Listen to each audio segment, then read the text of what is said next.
kabupayan, mahanaa kaninyo. Sa kaninyo.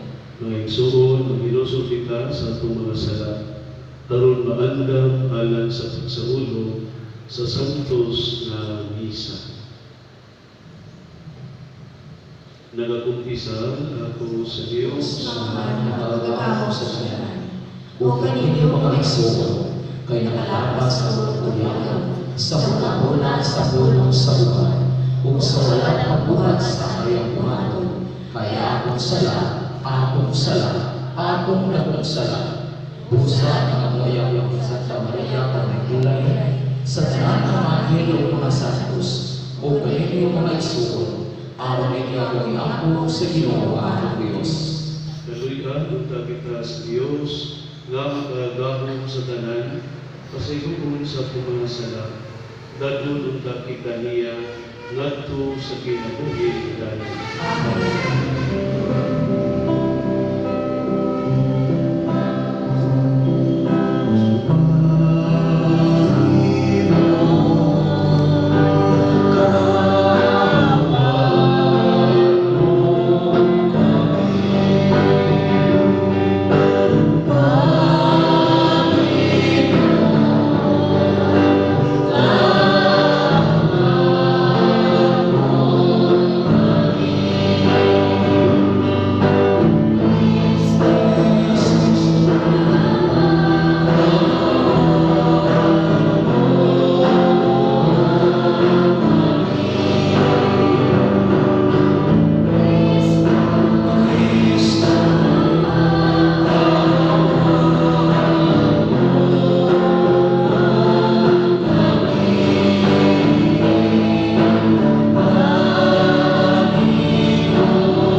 Pinaagi sa among Ginoong Jesucristo imong anak nga buhi ug gali uban kanimo sa Espiritu Santo, Dios hangtod sa kahangturan. Amen. Baldo maringko na nagsintorya sa tulo. Kasing-kasing pinaagi sa Espiritu Santo magasa sa Dios kanato. Kay sa panahon nga wala pa kitay mahimo, nagpakamatay si Kristo alang sa mga daotan sa panahon nga gipilit sa Dios. Malisod sa tao ang pagpakamatay alang sa usa ka taong matarong.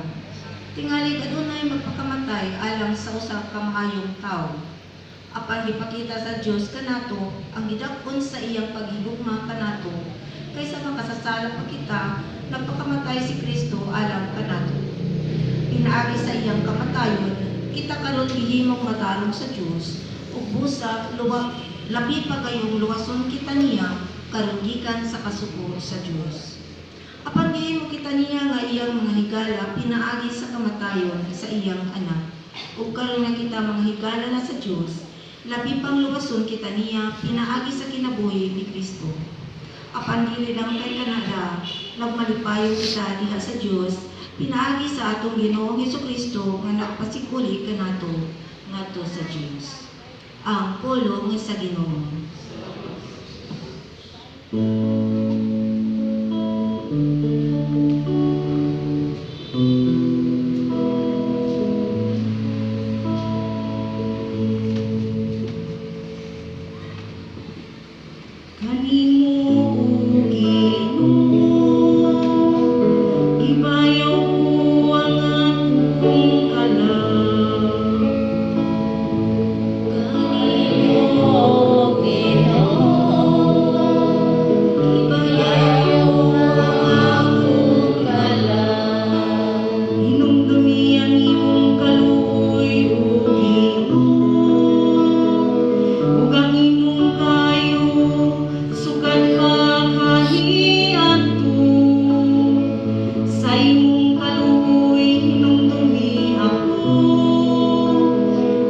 Tungod sa imong kayuugin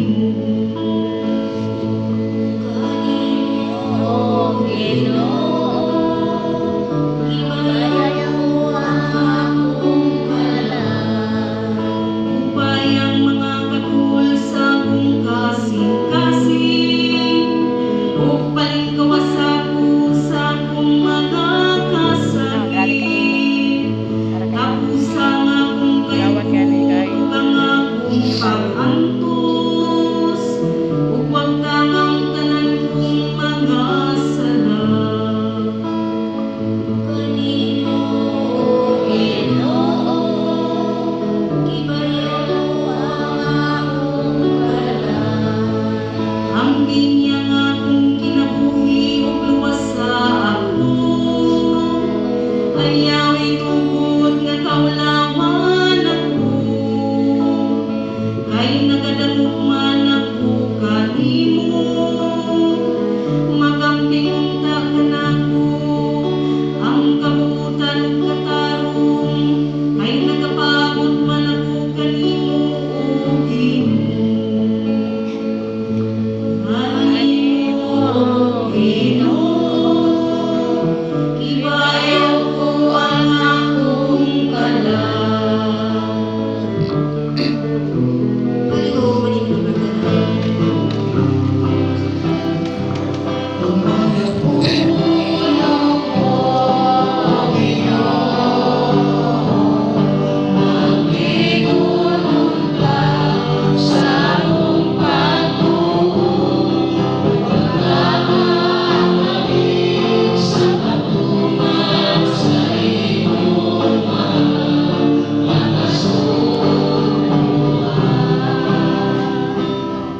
Ang Ginoo maanaa kaninyo. Manausap kaninyo. Ebanghelyo sumala ni San Juan. Himayaw Ikaw, O Ginoo. Si Jesus mingon sa iyong mga tinunan, ayaw kamo kaguol, salig kamo sa Dios ug salig usab kanako. Sa balay sa akong amahan, adunay daghang mga lawak, ug moadto ako aron pag-andam og dapit alang kaninyo. Kung dili pa kini Tinoo, dili ko unta kamo sultihan niini. Ug kun atuan ako dito makaandam ng dapit alang kaninyo, mubalik ako ug kuhaon ko kamo aron bisag asa ako atua usab kamo. Nahibalo kamo unsaon pagadto sa dapit nga akong atuan. Apan si Tomas miingon kaniya, Ginoo, wala kami mahibalo kung asa ka paingon, busa unsaon manamo pagkatultul sa dalan. Si Jesus mitubag, ako ang dalan, ang kamatuoran ug ang kinabuhi, walay makaadto sa mahan kundi moagi kanako. Ang Ebanghelyo sa Ginoo. Dayon ikaw, O Kristo. Paligo maninong tanan. Wala pa ko gabantay nga kung ano na'y mamatay diya sa tungod na ngalan, no? In loving memory of Liza Jane. Niya ibutan na ito mga ginikanan, mga iksuon, tanan, ibutan. Niya kung sa balay, kung sa funeral service na ay ngalan po. Suot pa itong mga ngalan. Nagsuot pa mo sa inyong ngalan? Wala. Ha? Wa ka relate, loading. So, isuot na ngalan, no? Kaya, guwan, yung dahil asa man na kapadong, yung dahil muapil sa lubong. So, kada nga mga tubag bitaw na sahi wala sa atong guna-guna kung sakto, uban dahil kanya lubong, uban dahil sa maglubong. Kaya, sa akong nabasahan po na kanang mga ngalan ng pangutang, nagpasabot daw kinaog, kanang rapulon, kinsay mo sunod. Marapol din man. Kung ba na kinaling pa din mo suwat kay masig maapil ni sa rapol kay mahadlok week. Kita ngay mahadlok mamatay. Amen. Kaya ang kamatayon, muabot ni bisan kinsa, bata ka, tigulang ka, o hamtong na ka.